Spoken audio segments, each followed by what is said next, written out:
Assalamualaikum warahmatullahi wabarakatuh. Selamat pagi.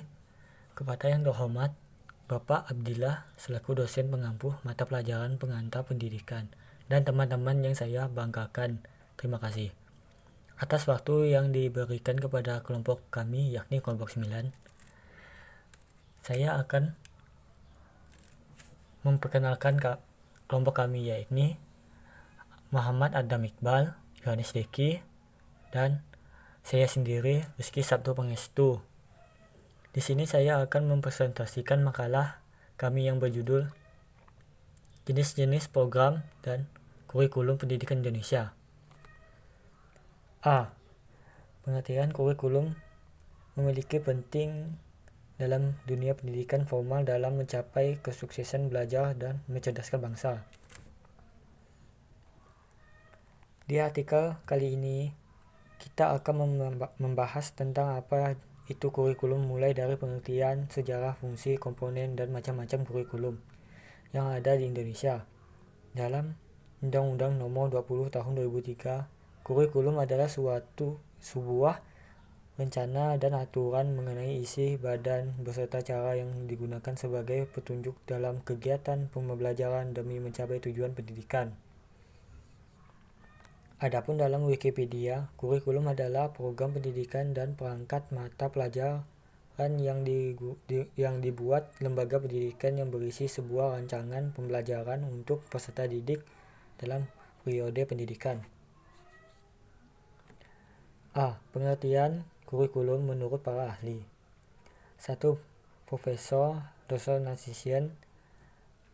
Beliau mengatakan dalam buku yang berjudul Kurikulum dan Pengajaran bahwasanya pengertian kurikulum dalam kumpulan rencana yang disusun sebagai metode dalam merencanakan proses belajar mengajar. Rencana tersebut juga dilakukan di bawah bimbingan serta tanggung jawab lembaga pendidikan, sekolah dan pendidik, para pengajar dan stafnya. 2. Dr. Nana Sujana dalam bukunya yang berjudul Pembinaan dan Pengembangan Kurikulum di Sekolah.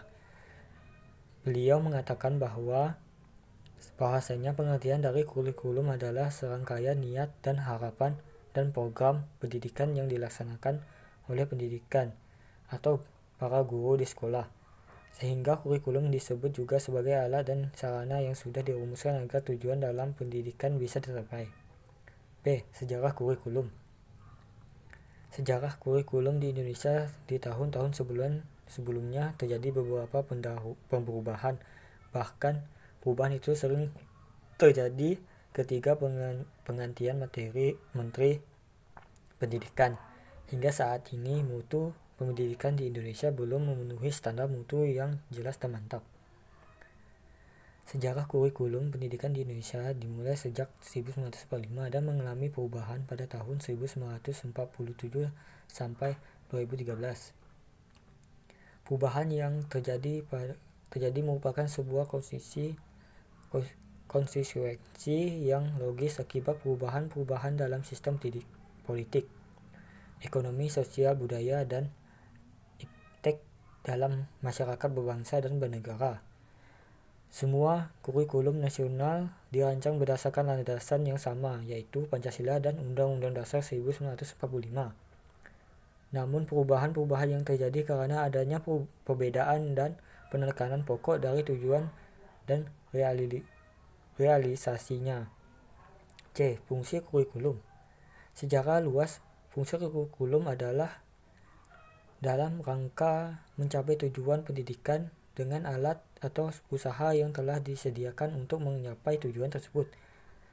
Tujuan pendidikan tersebut diantaranya: 1. Tujuan nasional, yaitu terbentuknya sistem pendidikan secara nasional. 2. Tujuan institusi nasional, yaitu untuk lembaga dan institusi. 3. Tujuan kurikuler, yaitu sistem bidang studi ajar. 4. Tujuan struktural, yaitu pengajaran untuk bidang studi. Selain itu, fungsi kurikulum juga dibagi dalam beberapa kelompok berdasarkan pihak yang berkaitan di antaranya. Fungsi kurikulum untuk peserta didik. Fungsi dari kurikulum dari peserta didik adalah menjadi sarana dan menimbang kemampuan diri dan konsumsi pendidikan bagi peserta. Fungsi ini juga berkaitan dengan target-target pengajaran untuk peserta didik agar mudah dalam memahami berbagai materi dan melaksanakan setiap proses dalam pembelajaran.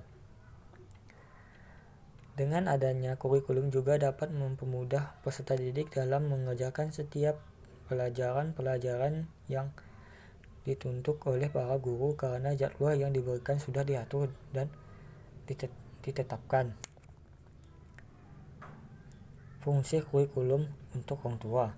Orang tua merupakan faktor penting dalam pendidikan seorang anak. Kurikulum akan sangat berpengaruh pada orang tua peserta didik. Orang tua harus bersinergi dengan pihak sekolah dalam mempelajari ilmu dan pembentukan karakter peserta didik. Ketika ketahuan orang tua akan kurikulum yang ditetapkan, anaknya di sekolah akan mempersulit. Ketidaktahuan orang tua tentang kurikulum yang ditetapkan anaknya di sekolah akan mempersulit dalam menentukan dan memberikan pengajaran yang sesuai. Fungsi kurikulum bagi sekolah dan dinas pendidikan. Fungsi kurikulum bagi sekolah dan dinas pendidikan yaitu sebagai upaya penyeragamaan pengetahuan dalam suatu ruang lingkup atau yang lebih besar, sehingga tujuan negara dalam mencerdaskan bangsa akan diperoleh ketika kurikulum pendidikan sudah baik dan diterapkan untuk setiap sekolah yang ada. Komponen kurikulum. Ada 5 komponen utama dalam kurikulum pendidikan, yaitu tujuan, materi, strategi, organisasi, dan evaluasi. Kelima komponen tersebut merupakan komponen yang saling berkaitan dan tidak dipisahkan satu dengan yang lainnya. Tujuan kurikulum. Tujuan merupakan komponen dalam kurikulum untuk mencapai pendidikan yang baik dan bermutu. Pendidikan sangat penting bagi setiap manusia, bahkan setiap negara mewajibkan kepada warganya agar bisa mengikuti kegiatan pendidikan. Tujuan pendidikan dalam kurikulum secara umum dibagi menjadi 3 jenis, yaitu autonomi, equity, survival.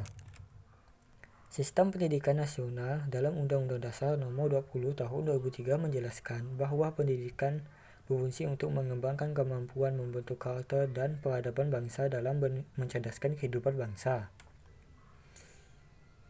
Dengan adanya kurikulum dalam pendidikan juga bertujuan untuk mengembangkan potensi peserta didik menjadi manusia yang beriman dan bertakwa kepada Tuhan Yang Maha Esa, berakhlak, berilmu, cakap, mandiri, kreatif, sehat, dan menjadi warga negara yang demokratis yang bertanggung jawab. Tujuan dalam kurikulum pendidikan dalam Permendiknas Nomor 22 Tahun 2007 memiliki tingkat, diantaranya tujuan pendidikan tingkat dasar, menengah, dan menengah kejuruan. Selain itu, tujuan pendidikan institusi nasional diajarkan ke dalam tujuan kurikuler, di mana tujuan tersebut adalah untuk mencapai pengembangan pada setiap mata pelajaran di sekolah atau suatu pendidikan. 2. Materi kurikulum, dan 3. Strategi kurikulum. 4. Organisasi kurikulum, evaluasi kurikulum. Itulah komponen-komponen yang